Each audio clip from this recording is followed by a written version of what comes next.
Welcome to the MacMillan Report. I'm Marilyn Wilkes, your host, and our guest is Bo Hopkins, a professor at Yale School of Management and the MacMillan Center. He has more than 30 years of private industry investment management and consulting experience, and he's been a managing partner with CM Equity Partners since 1999. His coursework at Yale has been designed to introduce graduate and undergraduate students to practical issues faced by mission-driven social entrepreneurs based in Africa, India, and other developing nations. Today, we'll talk with Professor Hopkins about the unique course he's currently teaching that uses market-based practices as a means to bring sustainable social benefits to locally impoverished regions of Africa. Welcome, Professor Hopkins. Thank you, Meryl. Nice to be here. So let's begin with the course that you're teaching. Tell us about it. Okay, so this is for undergraduates. Okay. Usually sophomores rising to juniors or juniors rising to seniors. And the reason I say that is because it's a year-long class, and the class covers a calendar year, not an academic year. Okay. So if students in my class are sophomores right now, by the time they finish in December, they will obviously be juniors. The reason it's set up that way is because we're going to do in the first term sort of my pedagogical approach to what is social enterprise and the characteristics that make enterprises successful when they're principally driven by some social mission as opposed to a pure profit motivation. But what I really want the students to have an opportunity to do is work in the field with practitioners who are doing this. And so part of the summer months are set aside for the students to travel to, in this case, in this term, Africa, and in 3 or 4 different countries, we're still putting the project together, to explore the challenges on the ground, not just explore them sort of in the classroom in New Haven. So what we do is we have the pedagogical approach, then we have the summer experience for the students. They work in teams of 3, and then we have them come back to New Haven, and we not only deconstruct what their experiences were on the ground and how it differed from the classroom education part, but then we look at 3 different things. What is the project they worked on for their host client, and how do we advance their host client's mission by the work that the students do? So that's like a research project. Right. I want the students to write a case study about the experience so that they can articulate why this is, what their experience was and how it relates to the field of social enterprise in this example. And then in a case study, there's usually a teaching note. And so I work with the students on developing a teaching note so that we can actually use these cases in the future, whether at Yale or somewhere else. Okay. And social enterprise, what exactly does that term mean in terms of the class you're teaching? Well, a mission-driven enterprise is probably the easiest way to say it. I think of all businesses are social one way or the other. A mission-driven enterprise prioritizes bringing a certain good or service or value to a population that doesn't benefit the way we do from classic market-making opportunities. So if we think about some of the basic statistics, there are 7 billion people in the world, 4 billion of them live on less than $2 a day, $3 a day, depending on how you count purchasing power parity. And those individuals have needs, but they also have demands. And so how do needs and demands begin to interrelate? And as we think about building an organizational practice, an enterprise or a business, we sort of have to stop looking at needs a little bit and start thinking about demand.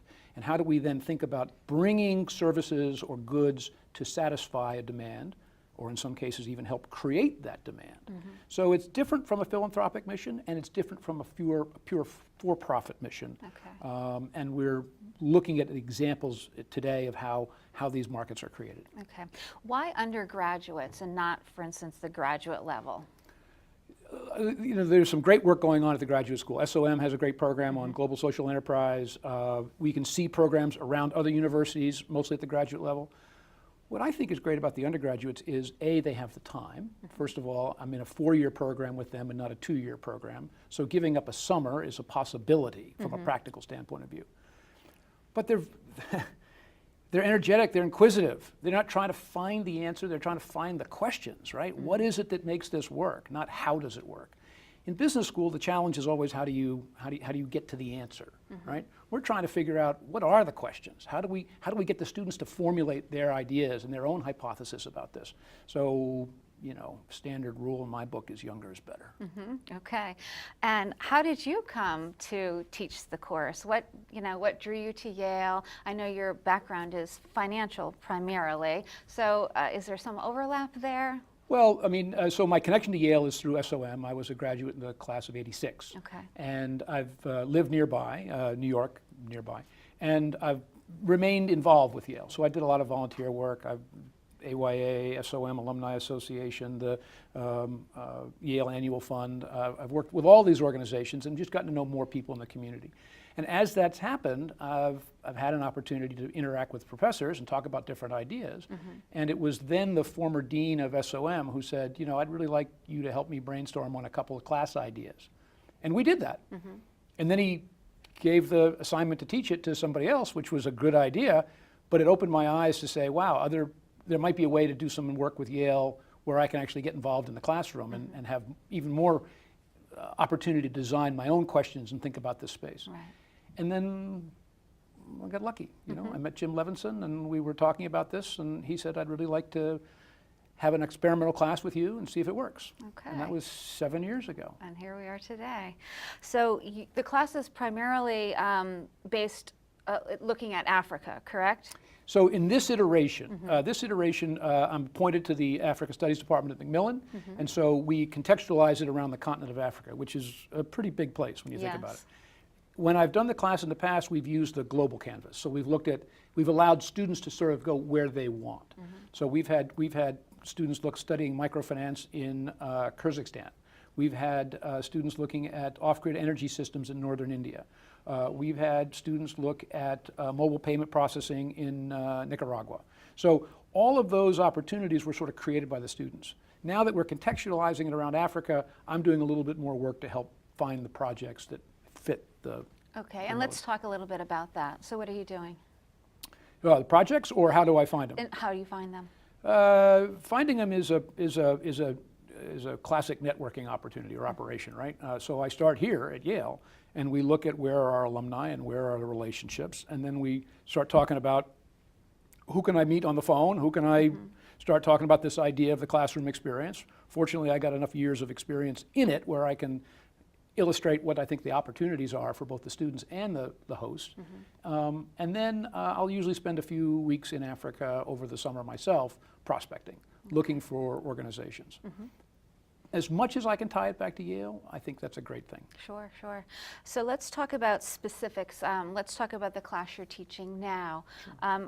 Have the students identified what they're going to be doing this summer at this point? Yes. So the advantage of me sort of doing some of the pre-screen work is we get earlier into the host relationship. And so we're working with 5 organizations, and each of them are in contact with the students at this point in time. What's going on, in addition to the pedagogy, is the students are beginning to make the relationships over Skype and over the phone with their hosts, starting to bring in some of the data that is available to them to start to understand how the business operations work. And we've done some work scoping the projects. What specifically will the students do when they're in the field in Kenya or Rwanda, say? Okay, and what countries are being explored? I mean, where? So it depends. I mean, we've had in this particular iteration, it looks like we're going to be a little heavy in Rwanda and Kenya. Right. I've had students in South Africa and 6 other countries in Africa over the life cycle of the course. But this time, it looks like it'll be Kenya and Rwanda for the most part. Okay, looking back at some of the courses you've taught previously in the same manner, can you cite any specific examples that were particularly successful for the student, and why was it so successful?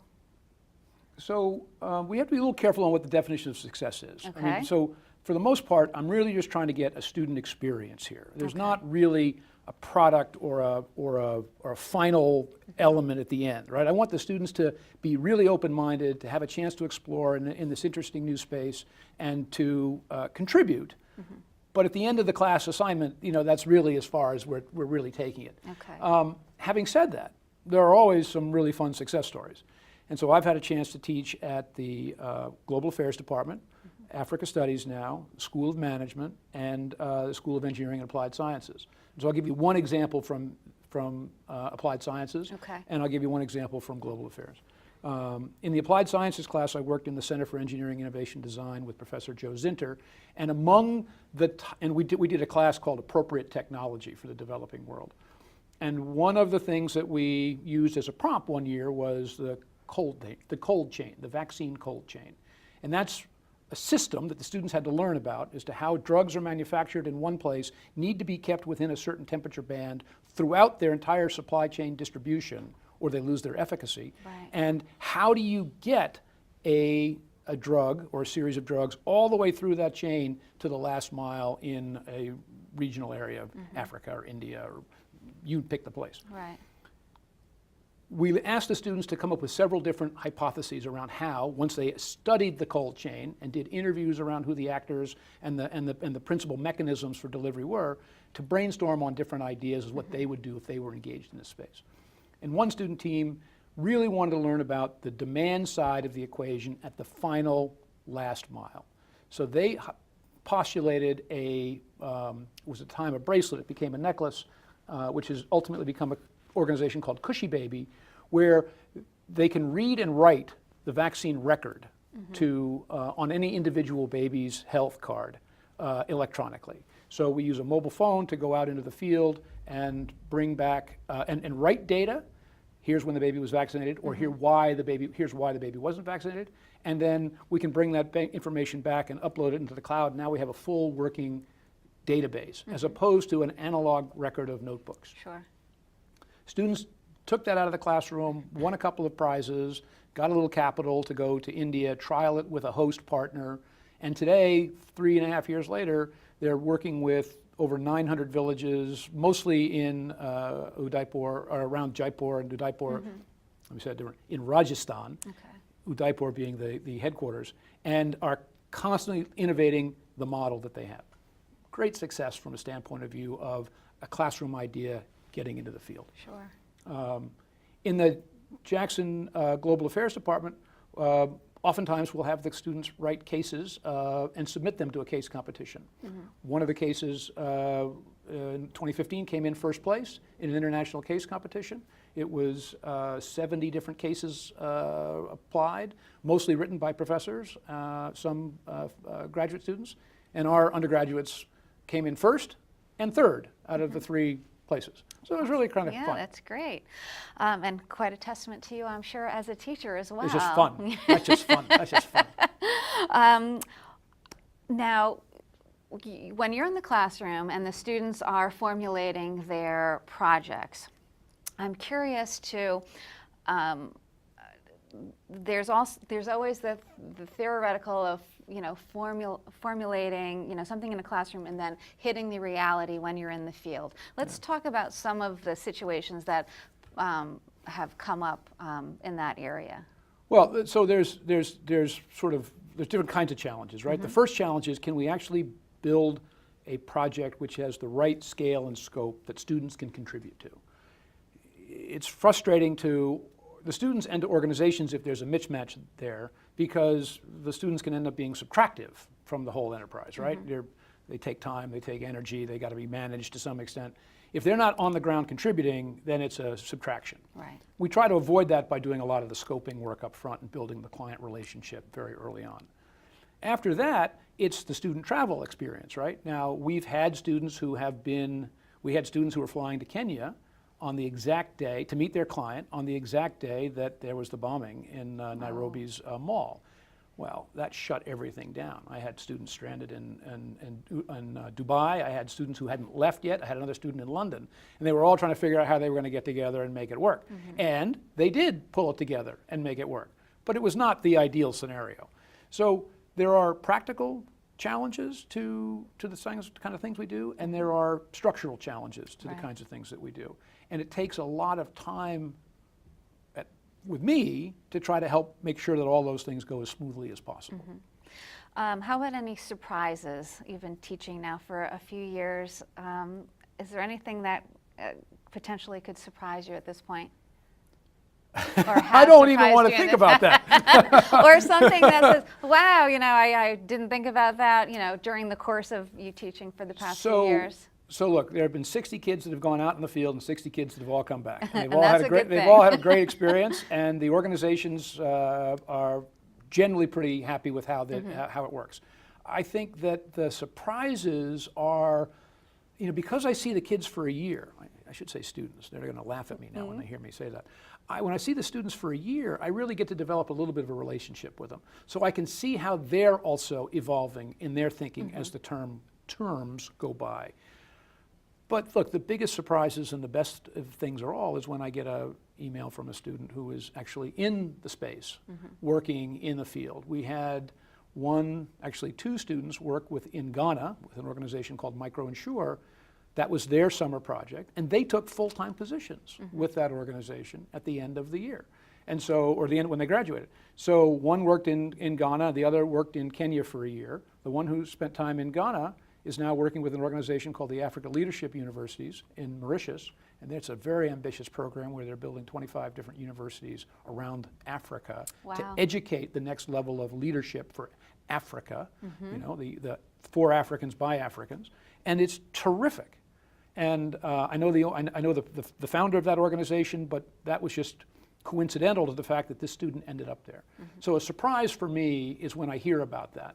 And his name is Michael, and Michael came back this first day of class this term, and so then he was there in front of the class addressing the students exactly where he had been 3 or 4 years ago. Yeah. Terrific. That is a wonderful opportunity, I think, for the students. So ultimately, what would you like your students to take away from your class?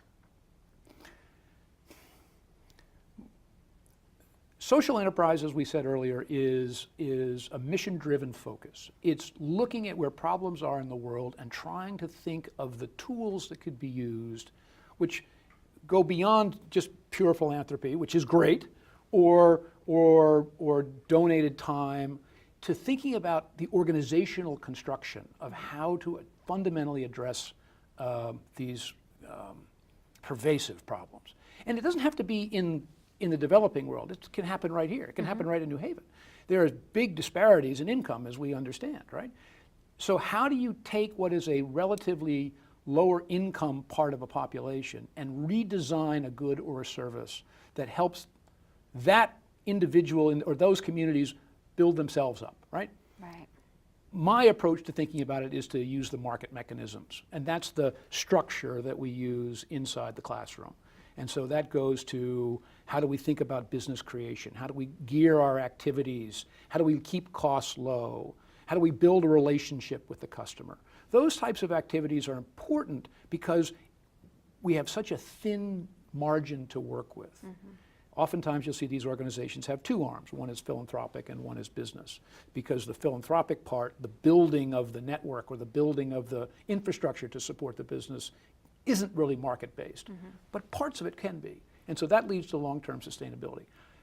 In the end, Marilyn, look, I went to SOM, right? We think about, business for leaders for business and society, right? How do we think that through at a young age level, right? How do we just ask the questions and get them thinking about it? Because whether they go to Goldman Sachs or they go to McKinsey or they go to UNICEF or wherever they end up going, they're gonna be engaged in this throughout their lives. And if we have that dialogue now, and they have an experience that they can remember now, I think it's transformative. And so that's my theory of change for how to influence the students. Excellent. Thank you so much for being here with us today. Hey, thank you for having me. It's been a lot of fun. Okay, great. For more information about Professor Hopkins and his work, please visit our website at macmillanreport.yale.edu. Be sure to join us again for another episode of the MacMillan Report, made possible through funding from the Whitney and Betty MacMillan Center for International and Area Studies at Yale.